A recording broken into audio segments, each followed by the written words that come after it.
రాధే చిట్టి అని విక్రమ్‌కి నిజం చెప్పేసిన సీను అసలు ఇదంతా ఎలా జరగబోతుందనేది ఈ వీడియోలో తెలుసుకుందాం.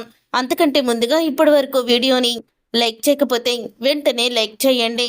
ఇక విక్రమ్ అయితే కోపంగా పద్మమ్మనైతే పిలుస్తాడు. అప్పుడే పద్మమ్మ తలుపు తీసి రాధ బట్టలు, ఫోటోలు అన్నీ కూడా బయటికి విసిరేస్తుంది. అప్పుడే రాధ చిన్నప్పుడు ఫోటో అయితే బయటపడుతుంది. ఆ ఫోటోని చూసి విక్రమ్ షాక్ అయిపోతూ ఈ ఫోటోలో ఉన్నది ఎవరు అని అడుగుతూ ఉంటాడు. ఆ ఫోటోలో ఉన్నది రాధే అని అంటూ ఉంటుంది పద్మ. మా ఆశలు అడియాసలు చేసి మా పరువు తీసేసిన దీని జ్ఞాపకాలు ఇంట్లో ఉండడానికి వీల్లేదు అని అంటుంది.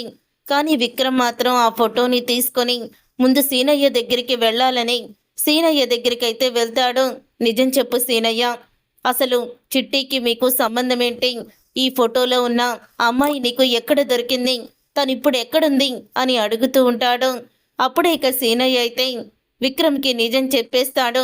ఆ ఫోటోలో ఉన్నది ఎవరో కాదు బాబు, మీరు వెతుకుతున్న మీ మరదలు చిట్టియే, రాధే చిట్టి అని నిజాన్ని బయట పెడతాడు. అది విని ఒక్కసారి విక్రమ్ షాక్ అయిపోతూ మీరు చెప్పేది నిజమా అని అంటూ ఉంటే అవును బాబు నిజం. ఇదే విషయాన్ని ఆ రోజు రామచంద్ర గారికి చెప్పడానికి మీ ఇంటికి వచ్చినప్పుడు అప్పుడే మీ పెద్దత్త దమయంతి నిజస్వరూపం బయటపడింది. ఈ విషయం నేను ఎవ్వరికీ చెప్పకుండా ఉండాలని నన్ను నా కూతుర్ని చంపడానికి రౌడీల్ని పంపించింది. నాకు తెలిసి మీ కుటుంబానికి అన్యాయం ఆవిడ వల్లే జరుగుతుంది బాబు.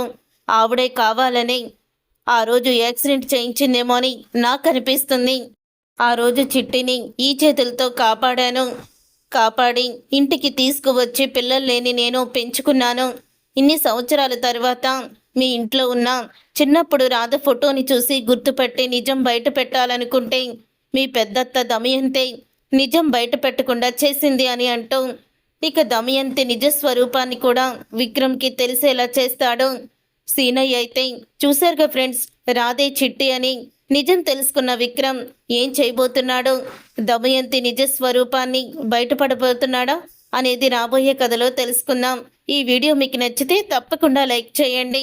అలాగే మా ఛానల్ని సబ్స్క్రైబ్ చేసుకొని పక్కనే ఉన్న గంట సింబల్పై ఆల్ అని క్లిక్ చేయండి.